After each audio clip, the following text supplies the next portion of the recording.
Na noite do dia 22 de outubro de 1989, 3 meninos, eles estavam voltando para casa. Eles estavam a poucos minutos de chegar em casa quando, de repente, um homem armado surgiu no caminho. Ele mandou os 3 pararem, entregarem as bicicletas e se deitarem. Depois ele deu uma ordem: corram. 2 desses meninos obedeceram, mas o terceiro não poderia correr e ele tinha apenas 11 anos. Seu nome era Jacob Wetterling.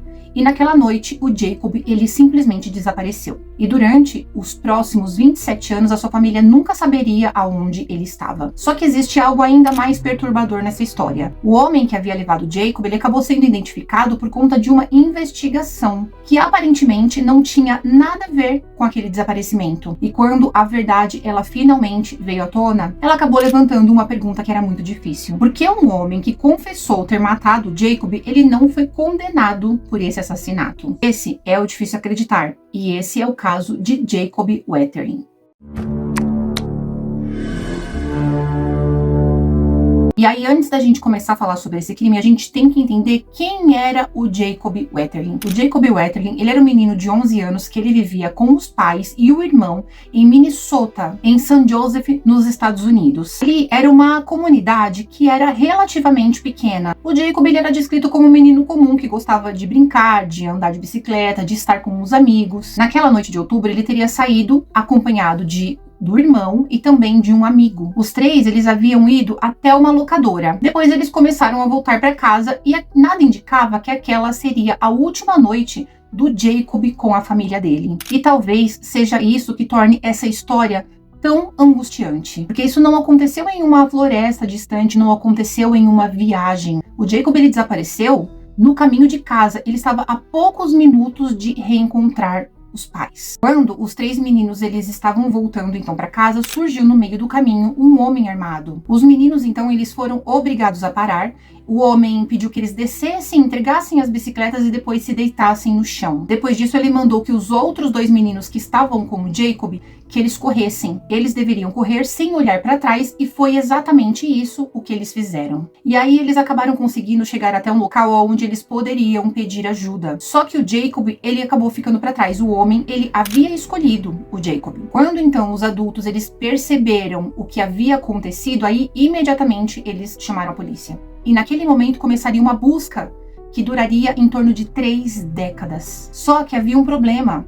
Ninguém sabia quem era aquele homem. As autoridades então começaram imediatamente a procura pelo Jacob. Equipes vasculharam áreas à procura dele, informações então começaram a chegar e esse desaparecimento ele acabou ganhando uma atenção nacional. Fotografias do Jacob, elas foram divulgadas, a família recebia muitos telefonemas. Pessoas que diziam ter visto alguma coisa, outras acreditavam saber quem que poderia estar envolvido. Só que conforme os dias viravam semanas, e as semanas viravam anos, as perguntas, elas só aumentavam. O Jacob, ele estaria vivo?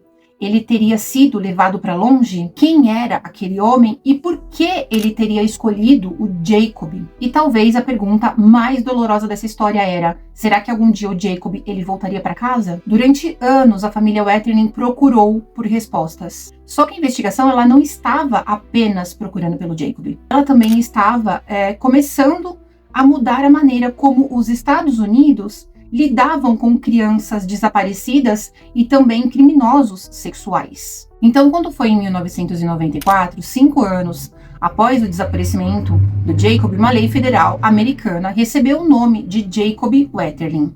E essa lei ela estabeleceu padrões para registros de determinados criminosos sexuais e criminosos contra crianças. Isso significa que o desaparecimento do Jacob, ele teve consequências que ultrapassaram completamente o caso. Seu nome, ele passou a fazer parte de uma legislação criada para tentar proteger outras crianças. Só que existe uma ironia difícil de ignorar. Enquanto a lei ela já carregava o nome do Jacob, a sua própria família ainda não sabia aonde o filho estava. E eles continuariam esperando por anos e por décadas. Até que no ano de 2015, algo aconteceu que acabou mudando o rumo dessa investigação.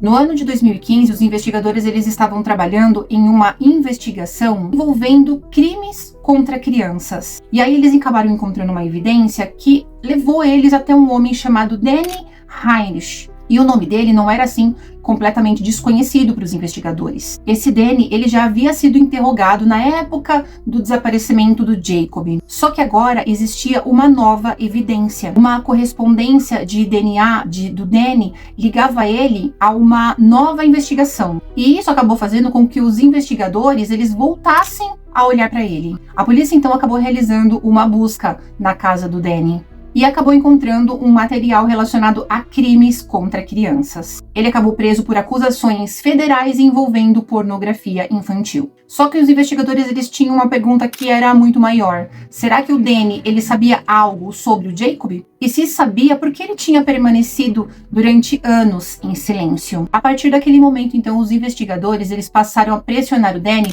para tentar encontrar respostas sobre o caso do Jacob. E então acabou surgindo uma possibilidade. Ele poderia receber uma pena federal significativa pelos crimes pelos quais ele estava sendo acusado. Mas havia um acordo que ele estava sendo discutido. Se por um acaso o Danny contasse a verdade sobre o Jacob e também ele fornecesse informações que elas pudessem ser confirmadas, ele receberia um tratamento judicial diferente. O objetivo dos investigadores era claro, era encontrar o Jacob. E depois de 27 anos, eles poderiam finalmente estar perto de uma resposta. Só que ainda faltava uma coisa, o Danny precisava dizer aonde estava o corpo do Jacob. E então, ele falou. E em agosto de 2016, o Danny acabou levando os investigadores até uma área rural próxima de Pennsville, Minnesota. Ali, segundo ele, estava o Jacob. Os investigadores, então, começaram a procurar. E aí eles encontraram, então, restos humanos enterrados. Entre os materiais encontrados, haviam elementos de pedaços de peças de roupa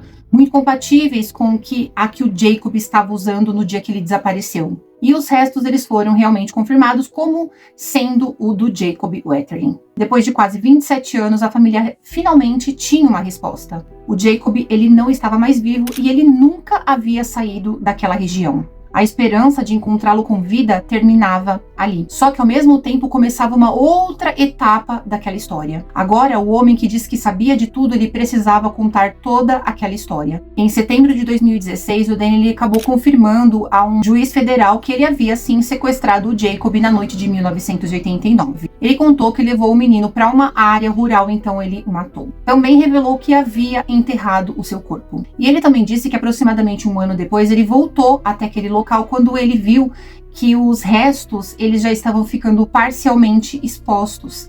Então ele fez uma nova tentativa de enterrar aqueles restos. E depois de quase 3 décadas, a família finalmente sabia o que havia acontecido. Só que então acabou surgindo uma situação que acabou revoltando muita gente. Porque apesar da confissão, o Danny não seria julgado pelo assassinato do Jacob. E essa é provavelmente uma das partes mais difíceis de entender nesse caso. O Danny acabou fazendo um acordo com os promotores. Ele acabou se declarando culpado com relação ao caso de pornografia infantil. Em troca, ele revelou informações que poderiam dizer o que aconteceu com o Jacob, inclusive encontrar os restos mortais. O acordo ele determinava que o Danny não seria acusado pelo assassinato do Jacob. Então, em novembro de 2016, o Danny foi condenado a 20 anos de prisão. Ou seja, ele confessou, o assassinato do Jacob, só que a pena que ele recebeu não foi referente ao homicídio do Jacob. E isso acabou provocando uma enorme discussão, porque para a família havia uma diferença brutal entre duas coisas: saber finalmente a verdade e ver a pessoa que tinha feito aquilo com o filho deles receber a condenação justa. Eles conseguiram a primeira, mas a segunda não foi exatamente da forma como eles esperavam. O Jacob ele tinha apenas 11 anos quando ele saiu de bicicleta naquela noite. E ele estava a poucos minutos de sua casa. Uma viagem que deveria durar apenas alguns minutos terminou mudando para sempre a vida de uma família. Durante 27 anos, os seus pais eles não saberiam onde estaria o filho ou o corpo do filho. Quando eles finalmente descobriram a verdade, eles também descobriram que o homem responsável estava ligado ao caso havia décadas. E talvez seja isso que torne essa história tão difícil de esquecer, porque não foi apenas um desaparecimento, foi uma espera de quase 3 décadas. E agora eu quero saber aqui a sua opinião. Você acha que realmente foi justo fazer um acordo com o Danny para saber o que tinha acontecido com o Jacob? Mesmo sabendo que ele não seria condenado pelo assassinato? Porque de um lado, aquele acordo finalmente levou eles até os restos mortais do Jacob. Mas do outro, você aceitaria fazer um acordo desses se fosse o seu filho? Eu quero saber o que você pensa aqui nos comentários.